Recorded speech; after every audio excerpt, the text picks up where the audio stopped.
Students, today we have to learn about the principle of superposition of electric forces. Right? Superposition principle हमको learn करना है. We can apply the superposition principle for every physical quantity. Means ये जो superposition principle है हम लोग force के लिए भी अप्लाई कर सकते हैं, इलेक्ट्रिक फील्ड के लिए भी आएगा अप्लाई करने के लिए, डायपोल के लिए भी अप्लाई कर सकते हैं. राइट?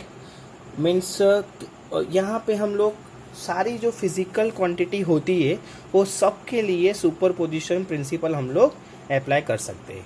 क्लियर? नाउ सुपरपोजिशन का शॉर्ट मीनिंग क्या होता है? एडिशन. इसका शॉर्ट मीनिंग होता है addition. What is the superposition principle? Superposition principle state is that when in any system there are more than two charges, right? There are more than two charges, then net effect of electrical force on any charge can be given by vector sum of all individual force acting on it independent charges of the system, right?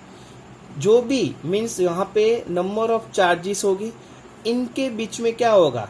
Means force या repulsive या attractive force होगा. वो सब जो individual force है सबका क्या होगा? Addition.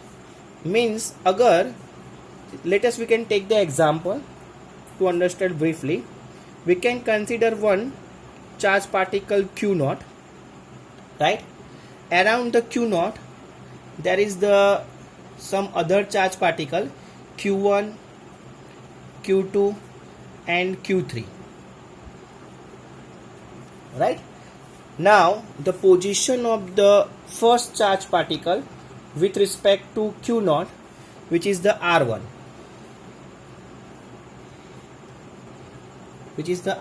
vector.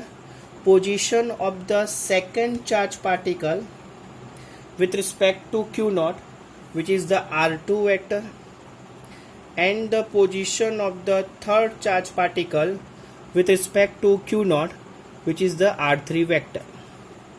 Now we can consider the direction towards the Q naught, right? So those all the charges are, we can consider the positive. So on Q naught there is the repulsive force is going to execute, right? वहाँ पे क्या होगा? Repulsive force जो है वो execute होगा. Due to Q1 there is the repulsive force are execute F1, right?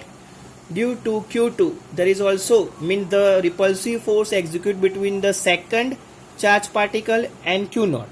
सो ये direction में होगा F2 एंड F3 मीन्स ये डायरेक्शन में आगे जा रहा है. क्लियर? सो इस तरीके से फोर्स होगा. So net force on Q naught charge particle, Q naught पे कितना नेट फोर्स लग रहा है? Due to Q1, due to Q2, due to Q3. ये सब चार्ज पार्टिकल पॉजिटिव है, इसीलिए यहाँ पे रिपल्सिव फोर्स एग्जीक्यूट हो रहा है. क्लियर? ओके. सो नेट फोर्स अगर हमको कैलकुलेट करना है, सो net force on Q not which is the vector sum of all individual force. All individual force means F1, F2 and F3. It is the individual force acting on it by independent charge of the system. ये independent charge है Q1, Q2, Q3. Act means act हो रहा है किस पे? Q not, because repulsive force है. Clear?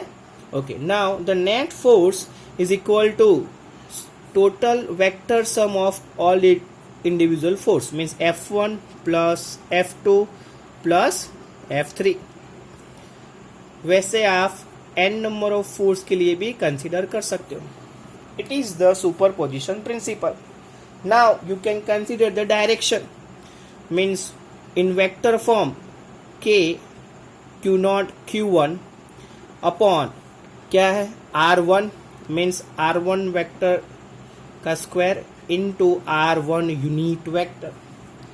It is the vector force जो हमने लास्ट लेक्चर में देखा था, plus K q not Q2 upon R2 का whole square into R2 unit vector, plus K q naught Q3 upon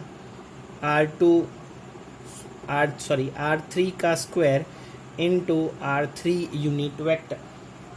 वैसे आप n number के लिए भी फाइंड आउट कर सकते हो. Clear?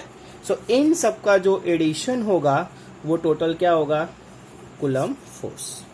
Clear? Sorry, it is known as the superposition principal.